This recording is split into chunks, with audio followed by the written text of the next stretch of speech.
नमस्कार. मी या व्हिडिओमध्ये तुम्हाला हरिनाम जपे तो नर दुर्लभ वाचेशी सुलभ रामकृष्ण या हरिपाठातील अभंगाचा अर्थ समजावून सांगणार आहे. श्री गणेशाय नमः, श्री सरस्वती नमः, श्री गुरुभ्यो नमः, श्री सीतारामचंद्राभ्यो नमः, श्री सद्गुरु साईनाथाय नमः. ज्ञानेश्वर महाराज की जय. ज्ञानेश्वर महाराजांनी या अभंगाद्वारे हरिनाम जपे तो नर दुर्लभ वाचेसी सुलभ रामकृष्ण रामकृष्ण नामी उन्मनी साधली तयासी लादली सकळ सिद्धी सिद्धी बुद्धी धर्म हरिपाठ आले प्रपंच निवाले साधू संगे ज्ञानदेव नाम रामकृष्ण ठसा येणी दश दिशा आत्माराम. मागच्या व्हिडिओमध्ये एकनाम हरी द्वैत नाम दुरी अद्वैत कुसरी विराजाने या अभंगाचा म्हणजे या अभंगाद्वारे ज्ञानेश्वर महाराजांनी आता हे जे दोन अभंग आहेत त्यांनी काय सांगण्याचा प्रयत्न केला थोडक्यात सांगतो मी की पहिल्या दोन ओव्यांमध्ये त्यांनी सांगण्याचा प्रयत्न केलेला आहे की ज्ञानेश्वर महाराज म्हणजे त्यांना ज्ञान तर खूप आहे पण या दोन अभंगाच्या पहिल्या दोन ओव्यांमध्ये त्यांनी असं सांगण्याचा प्रयत्न केला आहे की हरिनाम घेणाऱ्याचा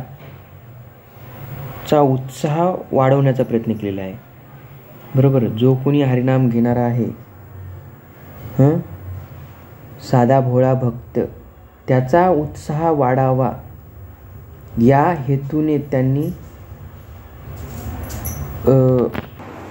ज्ञानेश्वर महाराजांनी ही ओवी सांगितलेली आहे आणि ती म्हणजे वास्तविकतेमध्ये तसं आहे, पण वास्तविकता तशी आहे सुद्धा.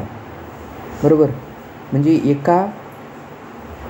एका बाणात दोन पक्षी ठार जशी मन आहे त्या दोन गोष्टी ज्ञानेश्वर महाराजांनी या कडव्यामध्ये घेतलेल्या आहेत. बरोबर.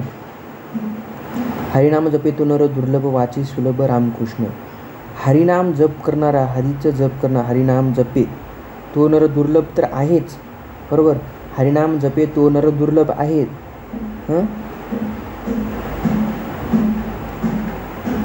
रामकृष्ण नाम हे सोपं असून हरिनाम जपे तो नर दुर्लभ वाची सुलभ रामकृष्ण. रामकृष्ण नाम हे वाचीला सुलभ असून सुद्धा हरीचा नाम घेणारा हा दुर्लभ आहे असं ज्ञानेश्वर महाराज सांगत आहेत. रामकृष्ण नामी उन्मनी साधिली तयासी लादली सगळी स्थिती. रामकृष्ण या नाम घेण्यामध्ये जो उच्चतम पातळी गाठतो त्याला सकळ सिद्धींचा लाभ होतो. बरोबर. सकळ सिद्धींचा त्याला लाभ होतो. रामकृष्ण नामी उन्मनी साधिली तयासी लादली सकळ सिद्धी सिद्धी बुद्धी धर्म हरिपाठ आले प्रपंच निवाले साधुसंगे. सिद्धी बुद्धी धर्म. ज्ञानेश्वर महाराज सांगत आहे की जो कोणी साधा भोळा भक्त हरीचं नाव घेतो, हरी जपतो, रामकृष्ण नाम वाचने घेतो त्याच्यासोबत सर्व सिद्धी येतात, बुद्धीसुद्धा येते, त्याची बुद्धी चांगली होते, त्याची बुद्धी चांगली चालते. सिद्धी बुद्धी धर्म आणि त्याच्यासोबत धर्मसुद्धा असतो. म्हणजे बघा, धर्म सोबत असणं काय साधी गोष्ट नाही. आपल्या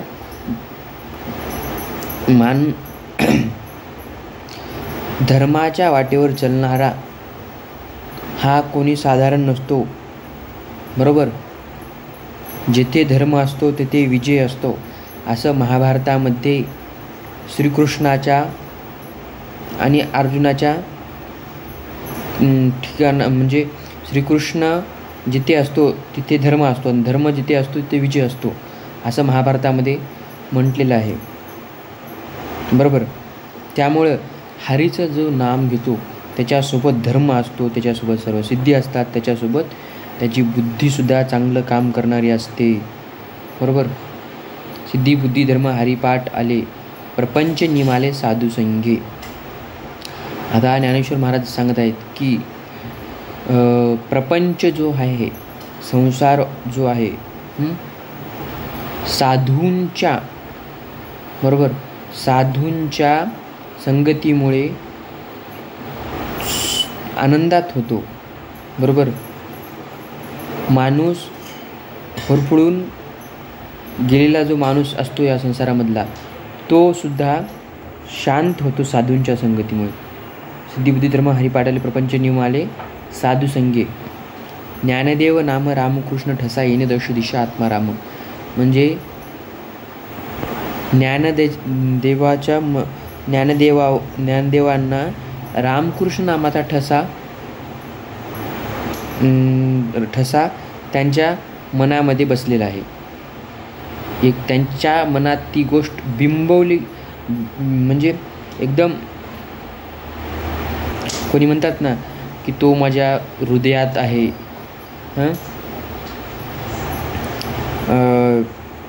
मारुतीच्या हनुमानाच्या हृदयात बरोबर कोण होते? राम आणि सीता होते. तसं ज्ञानेश्वर महाराजांवर सुद्धा रामकृष्ण नामाचा ठसा बसलेला आहे. त्यांना हे कळालेलं आहे बरोबर. येणे दश दिशा आत्माराम. आणि ह्यामुळे बरोबर त्यांच्या या ठस्यामुळे सगळीकडून त्यांना येणे दश दिशा आत्माराम भगवान दिसत आहेत. सगळी दिशाकडं, वर खाली चारी दिशा, या सर्व दिशा जो आहेत तिकडं जिकडं बघितलं त्यांना भगवान दिसत आहेत, ईश्वर दिसत आहेत. ईश्वर त्यांच्या जवळ येताना दिसत आहेत. धन्यवाद. जय हरी विठ्ठल.